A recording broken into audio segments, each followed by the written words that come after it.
Good afternoon. We are coming to you live from the home office. It is the final show of the semester.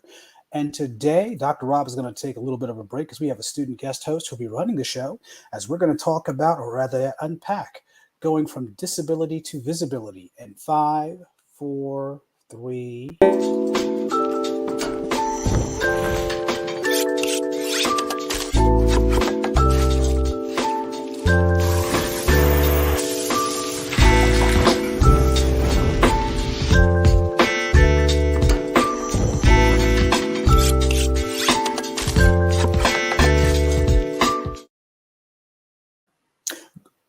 Excuse me. Good afternoon. I'm sorry, something got in my windpipe. We are now going to just turn it back over to our student host, Caleb Ingram, and he's going to go ahead and take it from there. Caleb, you've got next. Hello, everybody. So we're just gonna go ahead and jump right into the podcast. Again, my name is Caleb Ingram. I'm a senior criminal justice student. And so let's go ahead and get into the first current event for today. All right, so our first current event is just talking about the new Twitter accessibility updates that they've added onto the app. Today's podcast is going to be really centered around disabilities and how they're portrayed in the media. And so for this first current event, Twitter, I think back in late March, added some new accessibility to their app, just allowing for photo captions. So people who maybe have certain disabilities as far as visual or audio, they can turn on this feature within the app. And so if there are different photos or videos that they come across on their timeline, they're able to still like see or hear what is going on in the photo or video. And I also just wanted to add that Elon Musk just purchased the app for $45 billion last week. So we're not sure what's going to be happening with that. But moving on to the next topic,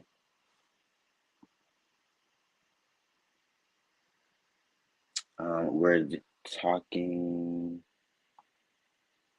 right. So Hallmark is coming out with a new movie actually this month with two Down syndrome actors. And the plot line will actually have a lot to do with the mental disability.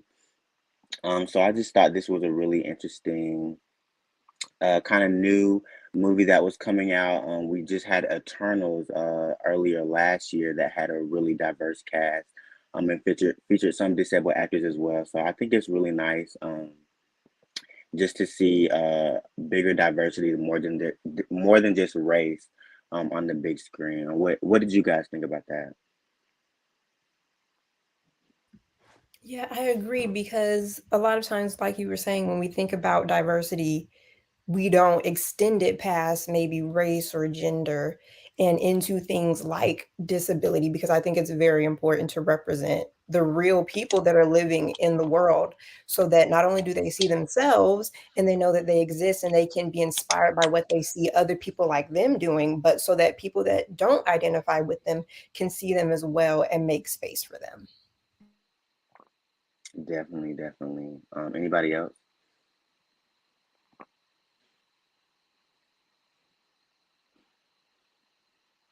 Okay, moving right along. So, to our next topic, the Oscars. Was just a few weeks ago. I think we all kind of seen some events that happened at that award show. But something that wasn't really I think given enough news was all the different winners that won awards during that night. That again covered a lot of different diversity categories as far as race, gender, sexuality, and even some actors and performers with disabilities won awards. So I thought that was just a really good thing that was able to happen. I do think, as far as Hollywood, recently I think we're moving into definitely a more diverse atmosphere. Well, like I said, with the new Hallmark movie, and just in all, I think there's a lot more diversity, and so that's shown here at the winners at the Oscars. Um, so let's go ahead and move on to the next topic. All right. So I actually have one of our other students kind of explain this current event. Zakar, if you'd like to. El Sabaka sued the Olympia Entertainment because he feels like it violates his civil rights due to age discrimination and disability. The problem was that he urinated in a tube right next to the Zamboni. An employee saw that he was doing this and reported it to the boss. The boss had a conversation with him. However, the conversation didn't go as how he thought it would. He felt like his boss was going to be more understanding due to his condition. He's diagnosed with benign prostatic trypophagy, which is a condition in men that allows you to urinate frequently.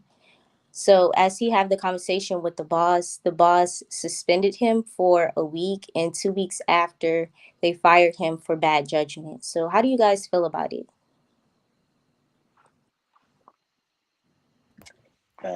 Yeah, I'll go first. I also kind of think that this was really wrong.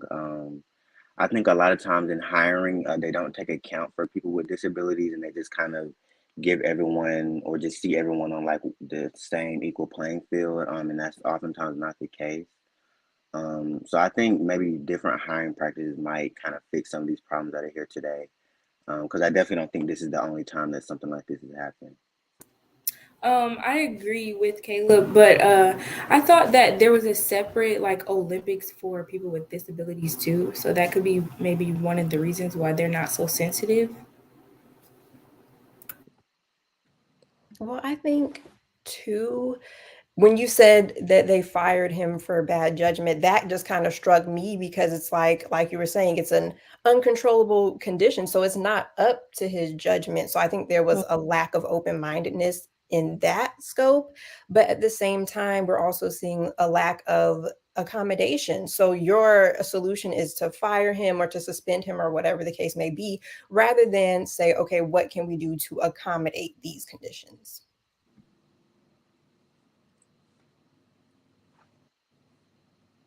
Definitely. So at this time, Zakari, did you want to introduce the guest that you had on for today? Yes, I have a guest today. Her name is Ashley. She will be pretty much just going over about disabilities and, how well, she works with people with disabilities and how it's affecting people in the media. So, All right. If we can bring her to the forefront. Hello, my name is Gregory Rogers. I am a football player here at NCCU. I am also a five-time Dean List, and I am a social butterfly. But I also got ADHD. So don't look Hello, Miss personally Kelly. with How are anything you? at ADHD. Hi there, thank But you I all have for trouble having staying me. still, I really appreciate concentrating it. in class, things of that nature. But I beat the odds. So don't let ADHD weigh down your mind, and you can beat the odds too.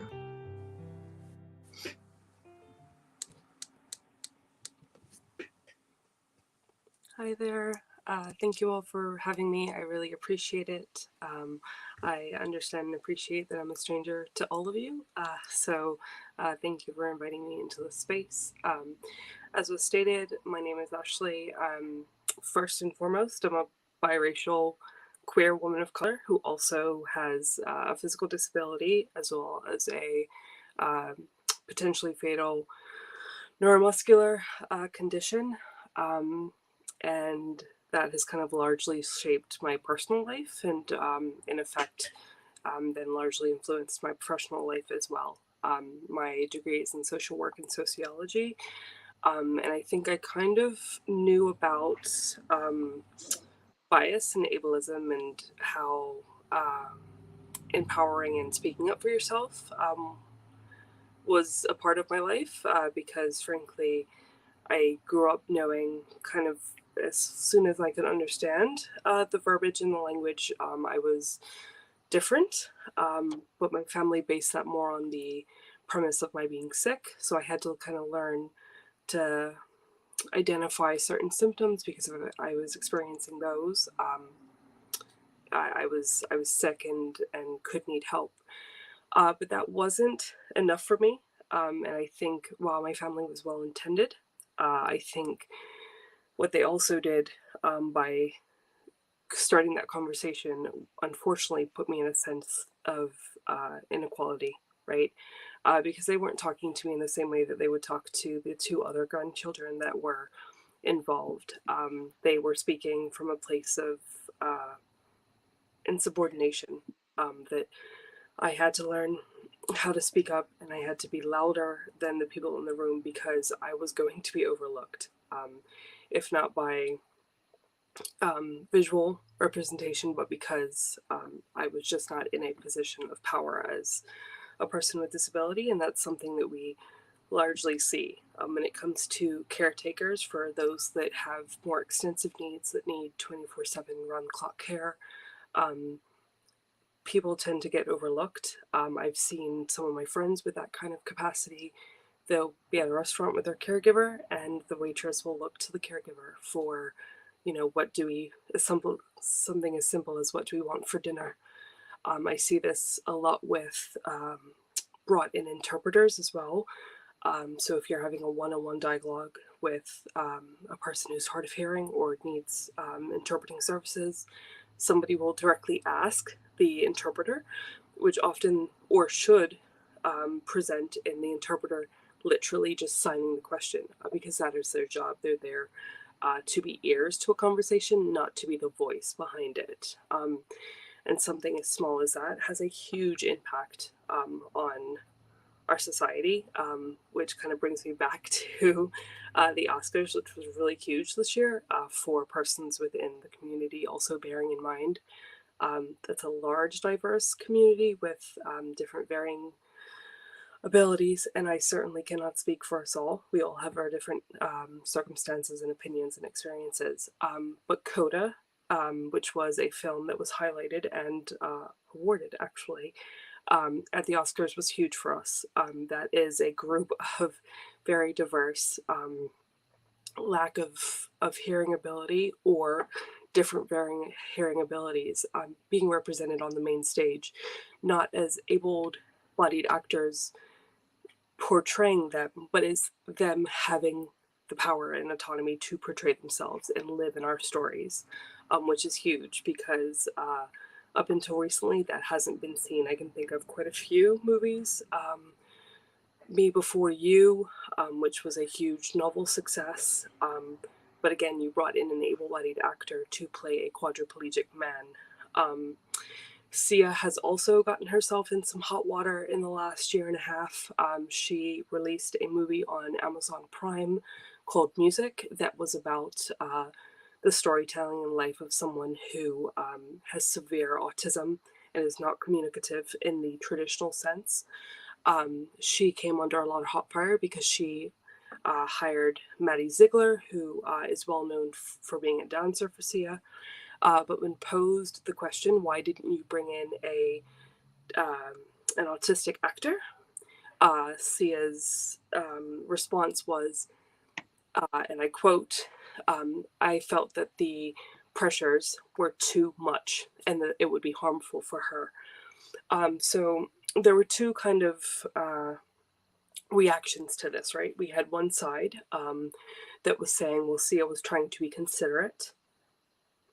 I'm afraid I don't see it that way, but I come from a disabled person's lens, so I might not. But what we're also seeing there is that power dynamic, right? Of somebody who is not within the community, who is not well versed with that young lady, making a judgment on our abilities, whether it's perceived or factual. And that happens far too often, is somebody speaking for us instead of listening to us. And that's infuriating and can be very, very dangerous. So that's kind of how I shifted into the personal world, or professional world, excuse me. I work for a domestic violence shelter because unfortunately people with disabilities are about 50% more likely to experience abuse, and they each have their own sublets. But of that 50%, I believe the current statistic is about 40% of those people know their abuser, and it is somebody that is very close to them and in power, which means a parent, a sibling, or a caregiver. The exact people that are put arguably on this planet to love and protect us, and that is not what we see. And society largely shapes that, because if you only see us through one lens, or if you only portray us in one lens, you're not seeing the whole picture. And I will not sit here and say that I despise my disability. I hate that I have it. It has certainly been a journey. I was a resentful, angry teen growing up because I was very different, and that was not celebrated. But we are losing too many of our community's lives because we're not seen and heard, and I will not stand for that. I cannot. So I entered the realm in the profession to try to help, but that also had me call into my own experiences as well. I'm a naturally very shy and reserved human being, which is ironic given that I'm a social worker.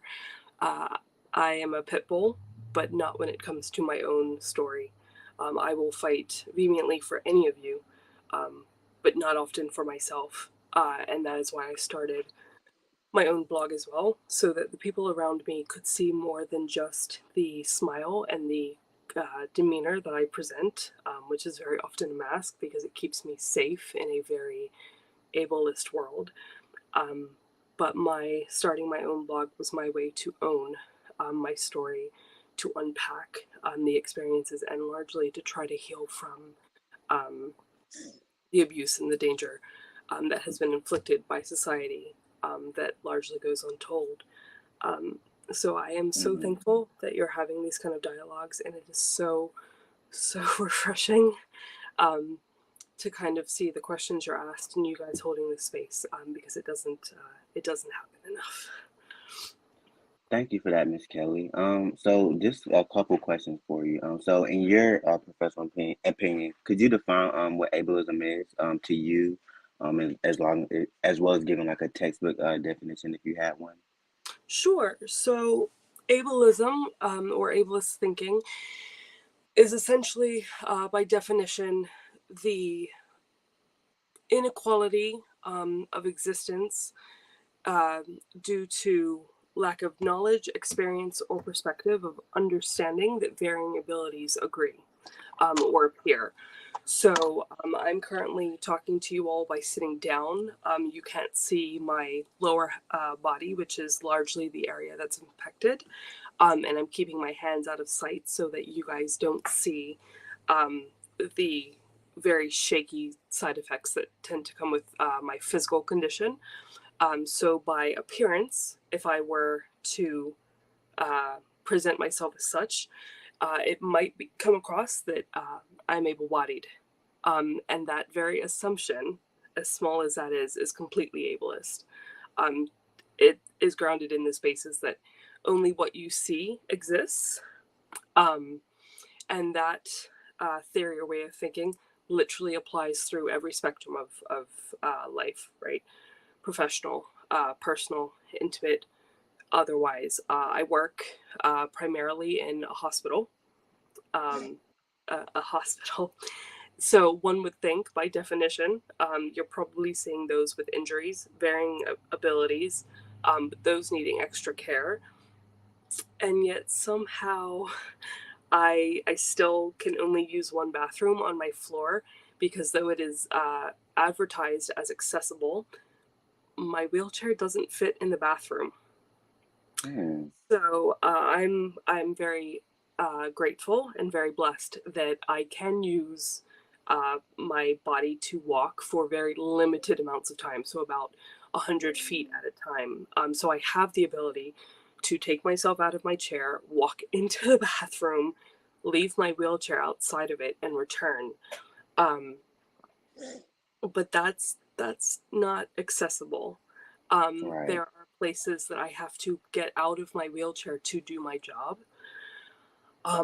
because I can't fit in that space. And when I was first hired, there was a whiteboard that I had to write doctors' names on at the beginning of each shift, that was about 6 inches out of my reach when I was standing. So again, I couldn't be sitting in my wheelchair. And I got chastised. I actually got written up because that task took me too long. but nobody stopped to ask why it took me so long if I can't reach the board. So their solution was to just pass it off to my, who was my supervisor at the time, instead of addressing the environment. So a very quick judgment was made on my ability to see a task through, instead of asking themselves, what can we do within our limits and boundaries and necessity to make this a more accessible space? Which then puts the burden of ability on persons with disability, which is not fair. A lot of people tend to assume that accessibility is a privilege. That is something I hear a little too often, is that I'm asking for too much. Accessibility is a legal federal right. I'm not asking for you to dismantle the hospital so that I can safely move and exist. I'm asking you to make minor changes so that I can exist in the space with just as much ease as somebody who does not have my condition. So what I'm asking for is equality, not superiority, because that isn't going to happen. And if it does, that then puts me in a position that is no better than the perpetuants of abuse that we have sustained over the years. So that's really frustrating. I've got a Thank you for question as that. well. We often see people with disabilities portrayed positively in terms of being able to live life and persevere, which I think is very important. But you did mention that you have a blog where you acknowledge the struggles. So, how important do you think, or the difficulties, I should say, how important do you think it is to show both sides and not, to have a realistic perspective of what it's really like to live life? Yeah, that's a powerful question, and I kind of wish that my family were sitting amongst you guys. Right, a bloody hospital is, you would think, the first place that accessibility would exist. But to get back to your question, Dallas, so I think that each side of that can have very detrimental effects, and what that speaks to is toxic positivity. So for a very, very long time, meaning only, I'm 30 now, I would say probably only in the last 7 or 6 years have I very, very clinically and directly addressed my mental health so that it wasn't a secret. But the phrase that I hear a lot is, "You're so happy. I would have never known." Sure, I can explain toxic positivity. I would have never known that you struggled. So toxic positivity is a phrase used in the field that addresses the state that someone is always happy. You just keep going. I don't know how you do it. These are toxic positivity, but also forms of microaggressions. So my family was well accustomed to my smile, because that is how I shielded them from the very harmful impacts of my conditions and my symptoms, because that is not within their control. And I shielded them. I babied them, which was also toxic. But when I directly say, for example, I haven't as of yet, but if I ever call out of work because my symptoms have flared up 20 minutes before I have to go to work, which leaves me paralyzed for however long it takes, it is not realistic that I'm going to always be happy. And if you only celebrate or acknowledge that I have it together, meaning today I have a job, today I have my health, today I have the ability to sit up and connect with you all, but in 30 seconds, that could completely change. To expect like this line of happiness is the only way of existing just simply isn't. It's not realistic, and it sets an incredible burden on yourself, whether it's put on you or other people, to be happy, to make others comfortable with our ability and our symptoms, and it's incredibly painful. But I Yeah. also know that others really struggle to find the words to articulate, hey, I'm greatly struggling, and there are often external factors that factor into that often are not within our control. So it's one or the other. It's essentially not embracing your humanity and everything that comes with that, because regardless of your ability, your gender, your race, your sexuality, your identity, life is beautiful and it's a gift, but it's incredibly messy, as we all are as people. You cannot expect us to just flit through the world happy. That's not how it works. Definitely. Thank you for that, Miss Kelly. We are going to take a quick break. I hate to cut you off. We're going to go on to a short little commercial break. Um, and when we get back, we'll be showing some different PSAs on disabilities. So we're going to go ahead and cut right now. Social anxiety disorder has caused extreme mental, emotional, and behavioral stress, specifically in teenagers and adults. On average, it's affected by 15 million adults, with a prevalence rate of 6.8, placing it as the third most common mental disorder in the United States. If you would like to figure out ways to overcome or treatments, talk to someone, a therapist, friend, family member, or you can face your fears, use relaxation techniques, understand and avoid negative thoughts. And if you would like to learn more, visit websites ADAA. In America, nearly half of girls ages 13 to 17 are unhappy with their bodies. Adolescent girls are most at risk for developing negative body image from the unrealistic beauty standards mainstream media promote. These narrow standards can cause or worsen anxiety and depression, body dysmorphia, and eating disorders like anorexia and bulimia. Social media and television are not reality. Don't let the media change your diet. Change your media diet.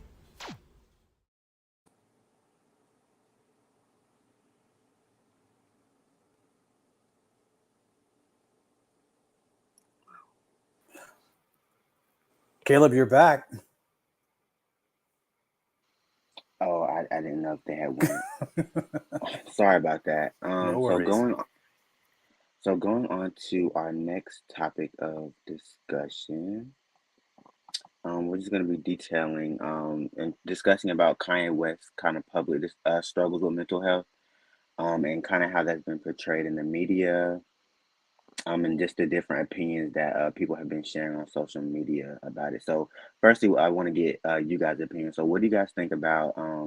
I don't know if you have seen or what you have seen of just kind of public struggles that Kanye West has been dealing with his mental health.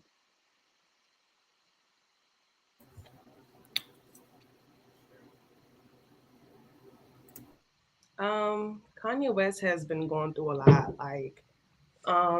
He has been, well, as they say, he has been stalking Kim after their divorce.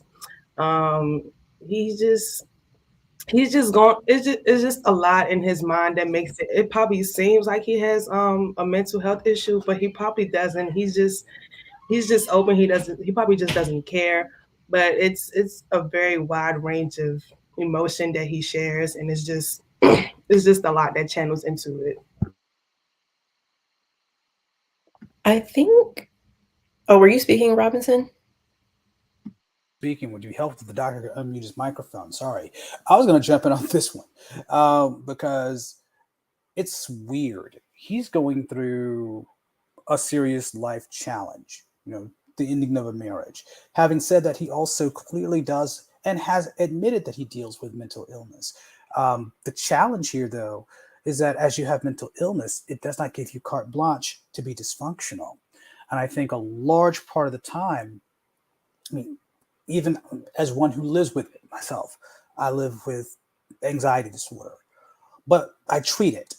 And if we don't do the things we have to do to treat the disorder, if we don't do things to treat XYZ, then in essence, we are, in my opinion, and I would love to hear from the guests who talk about this.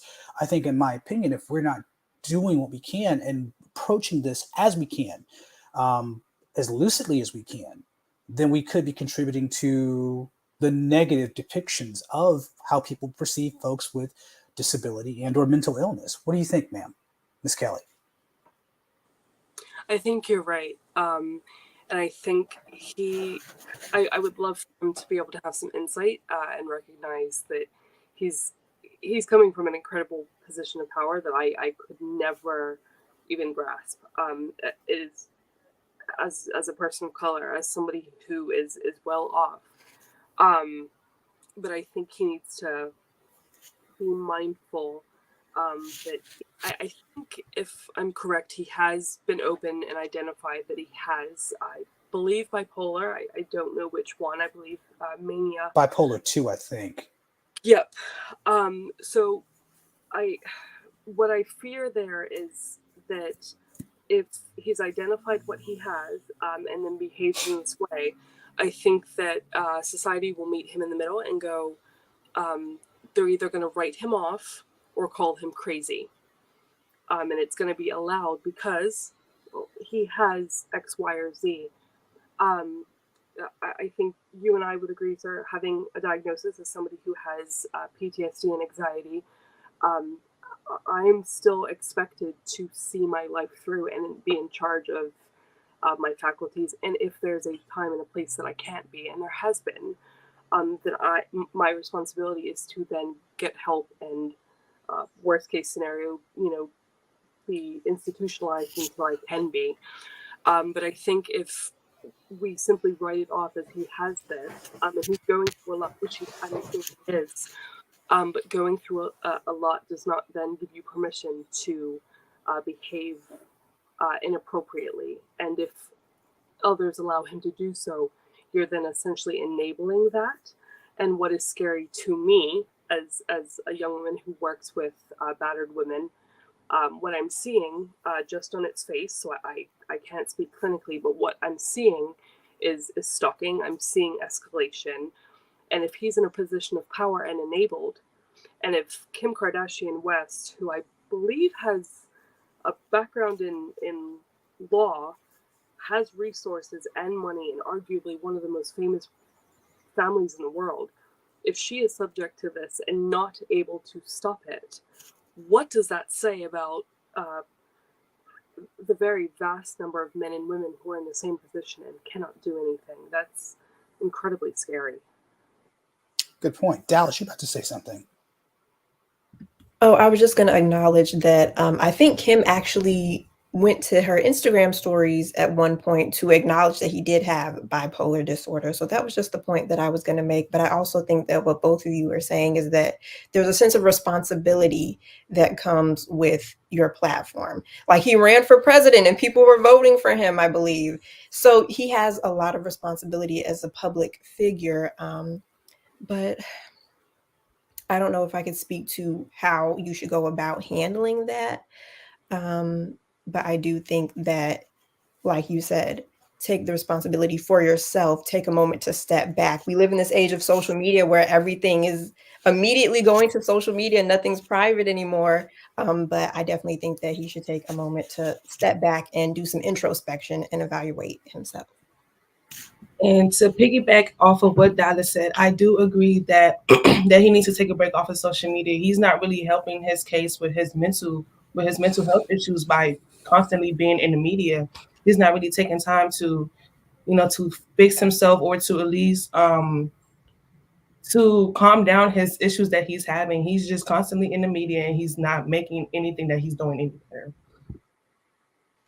I agree as well. And I think the tone that the media chooses to use when they kind of talk about these stories or kind of talk about different things that are going on, I don't really think they're even giving him the space, like, to just be a man that's struggling with this disorder, or just being a regular person and not be Kanye West, the international superstar and all this other stuff. And I feel like almost they want to like show like this negative depiction, and they don't want to, talk about the different medication that he may or may not be taking, or different places he may be going to get further help.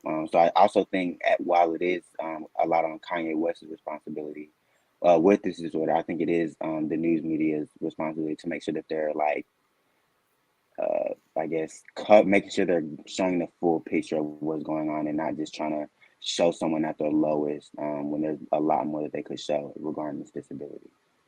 this is to our guest. I want to raise this question. When we see disability in media, it's often reflected as what one can see. As we look at Kanye West, we are seeing, and there are others out there. I would even put DMX in the same category. When you see a person who is dealing with, let's say, the disability that we really don't see until after there is a negative side effect. In the case of Kanye, the meltdowns. In the case of DMX, I would say the substance abuse.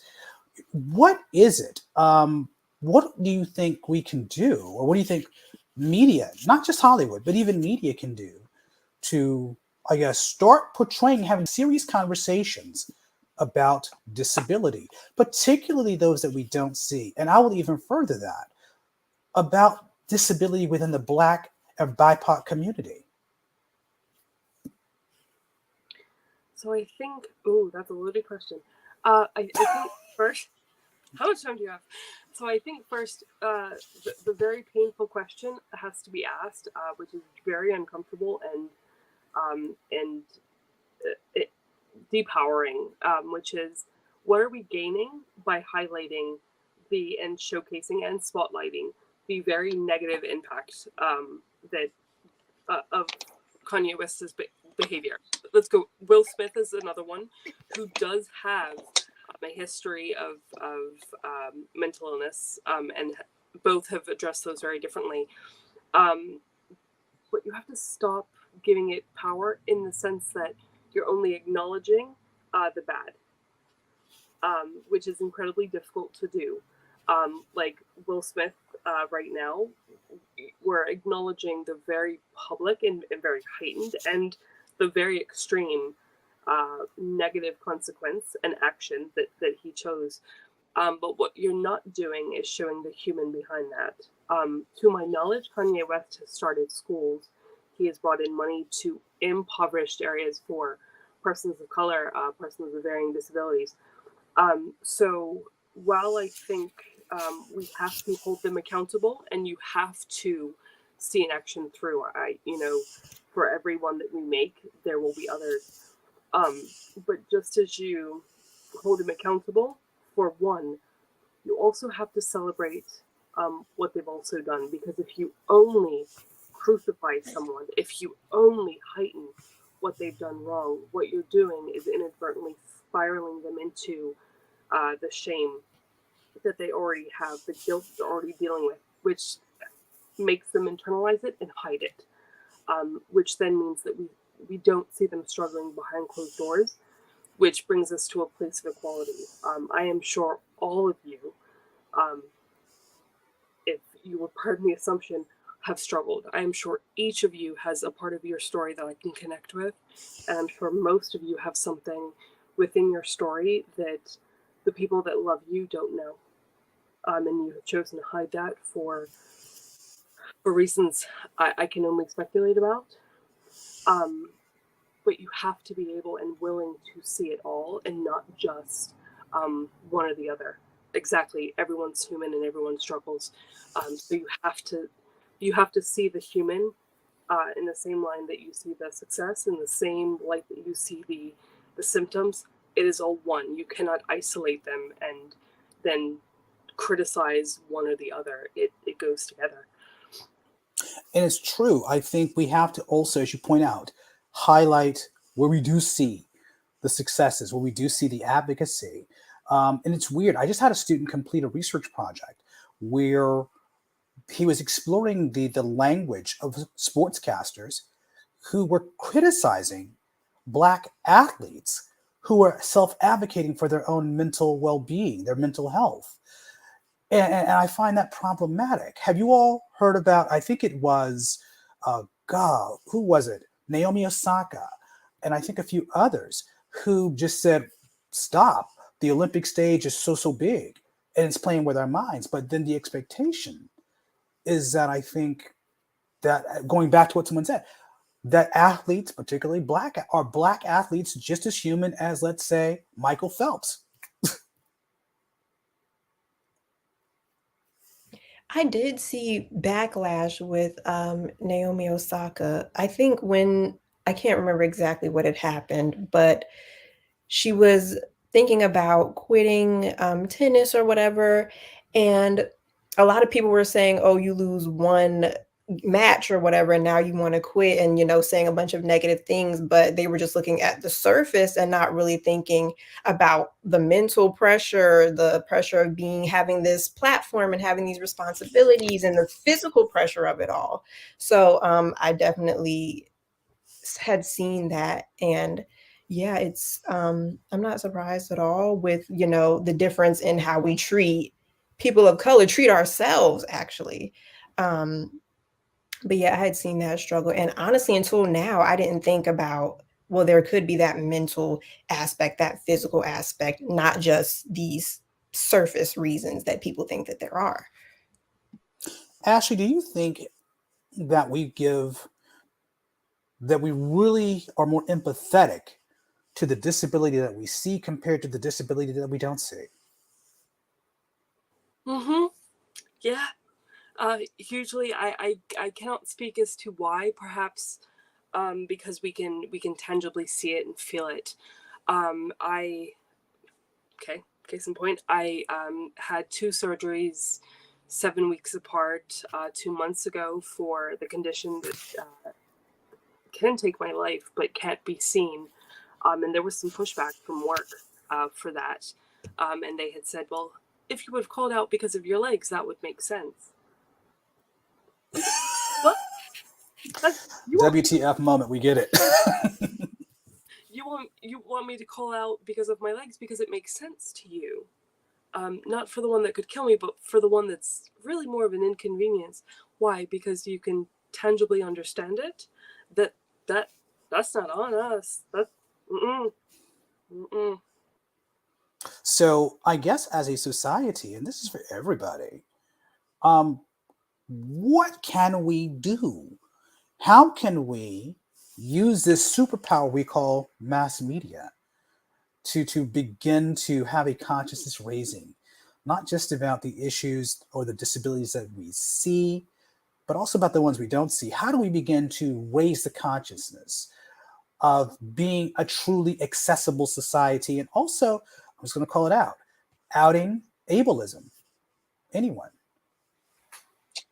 I think one way that, at least for people my age, could do it is just kind of like calling our peers out when we see different ableist remarks or just different assumptions that could be made about people, whether that be like social media or just in different social settings that we may be in. Because I think like once us as young people just kind of make it like just, I won't say a trend, but just kind of make it like a norm that these things are not allowed, and these things, just can't be said about certain people. I think that can kind of start to shift, at least on the ground level. But I do think there's a lot that different news mediums have to take into responsibility as like how they portray different people with disabilities and how they give people with disabilities access, whether that be like producing shows or just any other job, those people should be able to have access to it. Someone Right, else. I agree, which I was gonna say almost exactly what he said. Like we saw with Coda, the director, Cian Hadur, I don't know if I'm pronouncing that right, but she does not identify with the deaf community nor has deaf parents, but she portrayed this on screen by doing research, by hiring actors or casting actors who are deaf and who do identify with the community. So I think it goes back to having the initiative to do your research, having the initiative to scout out these communities, but also, like he was saying, have these people in the quote unquote driver's seat, have people with disabilities to be able to portray that authentically on screen and to be able to catch those moments where it's like, okay, this might not necessarily be the way you want to go about it, or whatever the case may be. I think the other thing too, I would add too. So representing those of us who are old people, uh, no. So you probably don't realize there was an old TV show on back in the '60s called Ironside. It was about this detective who was shot and became a paraplegic. Starred Raymond Burr, who, interesting, no one knew that he was a queer man. Um, The show was re-imaged in 2012, but it was re-imaged with Blair Underwood, and he was the black titular character, Ironside.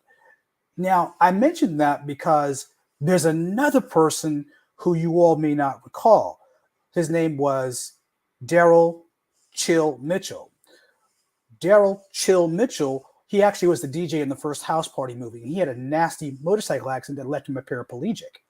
So it's interesting that he actually got a part on one of the NIS or NCIS franchise shows. I think it was NCIS. I believe it was New Orleans, and he played a wheelchair-bound cyber criminologist. So I guess the key is it goes back to authenticity. What we can probably do as well, I think, is to really start giving to people who are actors, actresses, creative artists, if you will, who do have these disabilities and put them in those roles. What do you think about that?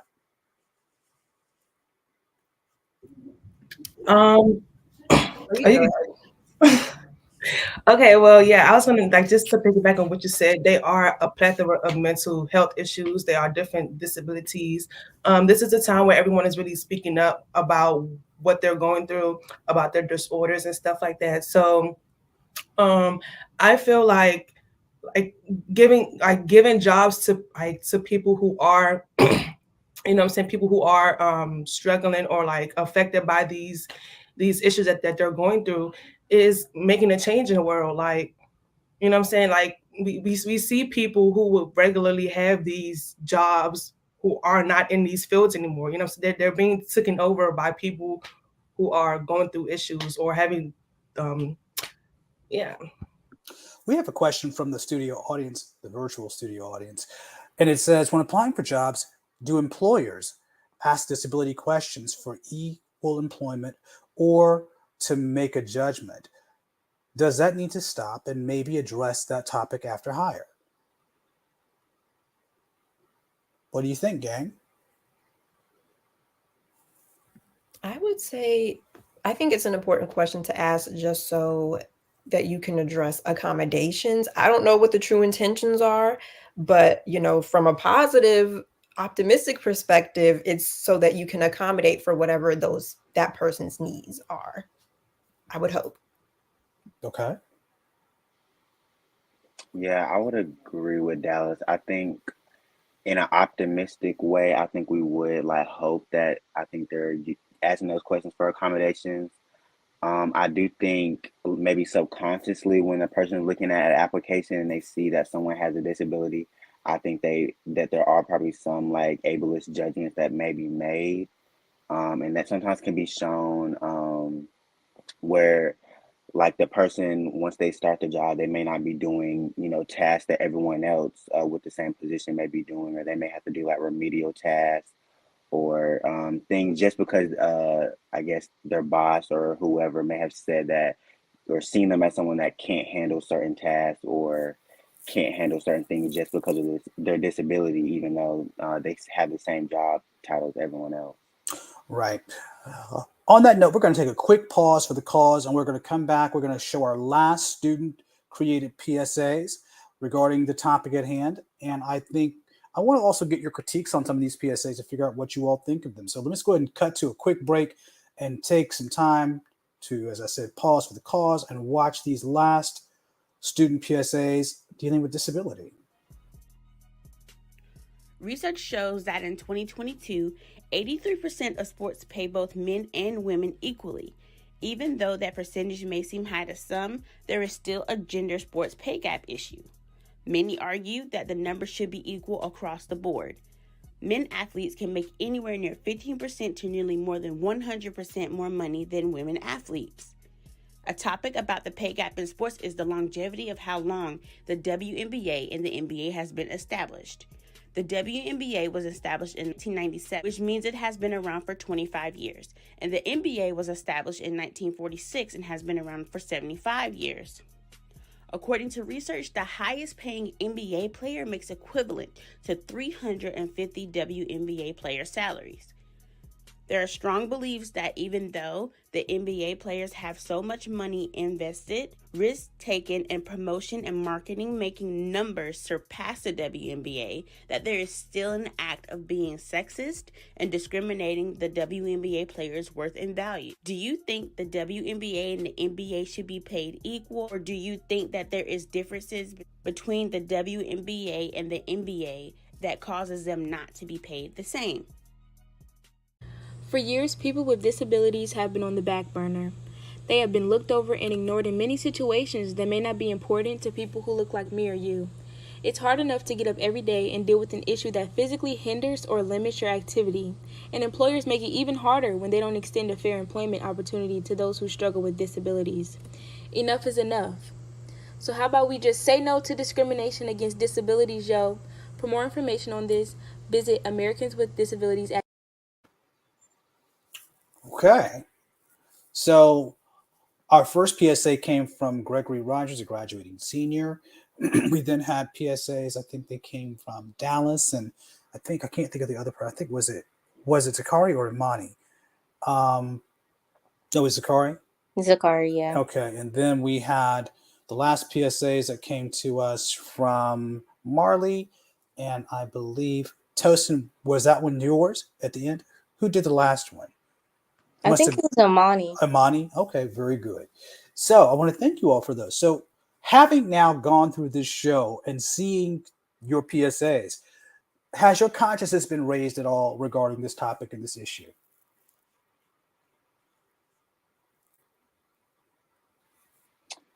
Yes, I think just through the discussion, through the PSAs as well as like what we've been talking about so far, has just shown all the different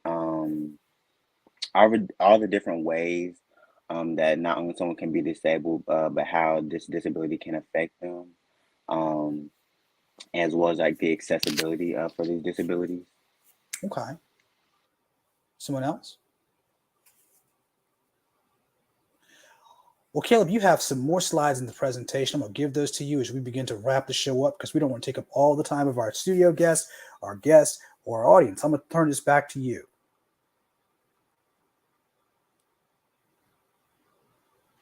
Sorry, I don't know if y'all could hear me. So the next topic was just the GLAD report findings. And Dallas, I didn't know if you want to speak more on this since you kind of did the research for this. Yep, I can do that. So, a 2021 GLAD report, which is an organization that monitors media representation for the LGBTQ plus community, they found that the percentage of disabled people on primetime television, it actually increased from 3.1% in 2020 to a record high of 3.5% last year. Now, the study looked at 773 regular characters expected to appear on scripted broadcast primetime programming on ABC, CBS, the CW, Fox, and NBC, and it based it on if they were premiering or expected to premiere between June 2021 and May of this year.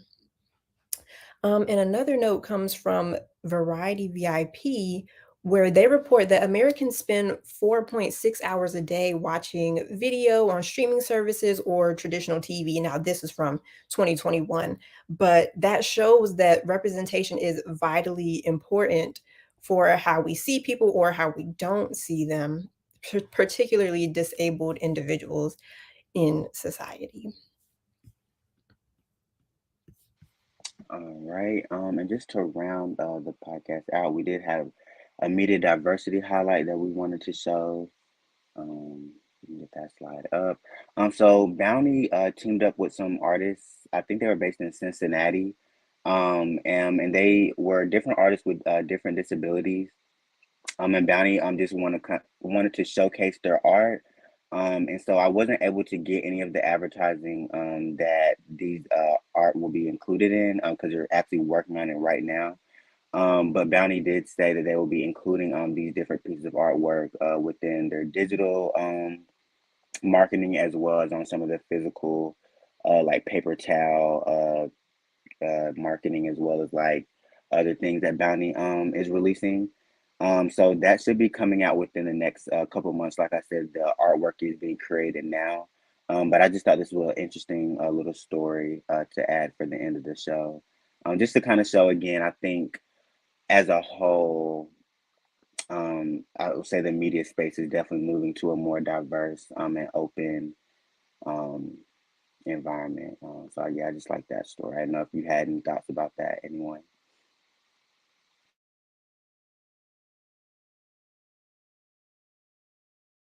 Well, I think it's important. It's clear that we're beginning to see that there are opening up some spaces to have these long overdue discussions, and not just overdue, but also authentic discussions. Um, it's important not just that we walk the walk, but we talk the talk, and that we literally, talk the talk, but walk the walk. Let me get that back right. But the main thing is that this data that you have pointed out to Dallas, it's crucial, and the key is that if we are truly about being an inclusive society, if we are truly about being one that celebrates the diversity, we have to also think about those who are not able bodied. Think about them in the sense of how they have been, quote, othered. And in some cases, by happenstance, by freak accident, by military service or public service, or just by predestined genetics. People have these disabilities. And the key is that a disability does not mean disenfranchisement, but disability means ability with new sets of challenges. And it's up for those of us who have the ability to be creative, who have power to open up those doors as opposed to coming up with ways to shut them down. Ash, we want to thank you so much for joining us today. It has been a rather robust conversation. Thank you. We hope you learned something. I did. Thank you so much for having me in this space. Like I said, I think something that I will take away is that I could safely exist here, and that's beautiful because just in the lifetime before me, people like me were being locked up and institutionalized and kind of kept away. But I was free to move and exist with you guys in a space that is run by my superiors just by making circumstance because of your willingness to listen, challenge, and change and grow means that my community can do the same with you. So thank you all. Please stay safe. And I have the utmost confidence that you are going to slay however you move in this world. Be safe. Thank you. And on that note, everyone, thank you for joining us. We look forward to seeing you next season for another round of the Intellectual Soul Food Lunch Buffet. To my graduating seniors, congratulations. To everyone else, have a safe, happy summer. Until then, be safe, be well. Peace.